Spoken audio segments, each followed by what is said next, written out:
கருப்பு உளுந்து லட்டு எப்படி பண்ணணும்னு பார்க்கலாம். கருப்பு உளுந்து வாங்கி வாஷ் பண்ணி அதை நல்லா வறுத்து பொடி பண்ணி அதை 2 கப்பு மாவு எடுத்துக்கணும். இதில் கொஞ்சம் ஏலக்காய் பொடி போட்டுருவோம். 1 கப்பு வெல்லம், கொஞ்சம் தேங்காய் துருவல், அதே மாதிரி பாப்பி சீட்ஸ், கசகசா கொஞ்சம், இது கூட ஜீரகம் சேர்க்குறேன். ஜீரகத்துக்கு பதிலாக சுக்கு பொடி சேர்க்கலாம். கலந்து வச்சுடுங்க. 1/2 டம்ளர் தண்ணி, இந்த 1 கப்பு வெல்லத்தை போட்டு நல்லா டைல்யூட் பண்ணி ஸ்ட்ரெயின் பண்ணிவிடுவோம். மண் ஏதாவது இருந்ததுன்னா ஃபில்டர் ஆகிடும்.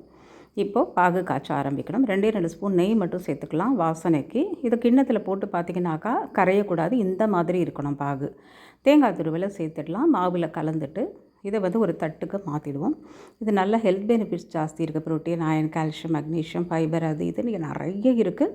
ஸோ நல்லா கையால் கலந்து விடுங்க. சூடு இருக்கும் பொழுதே லட்டு பிடிக்கணும். ஒருவேளை உங்களுக்கு லட்டு பிடிக்க கஷ்டமாக இருந்ததுன்னா இன்னும் 4-5 ஸ்பூன் நெய்யை மட்டும் காய்ச்சி உருக்கி விட்டுட்டு லட்டுவாக பிடிச்சிடுங்க. ரொம்ப சூப்பராக இருக்கும். டெக்ஸ்சர் ரொம்ப அருமையாக இருக்கும். ட்ரை பண்ணி பாருங்கள். Stay healthy viewers. Thanks for வாட்சிங்.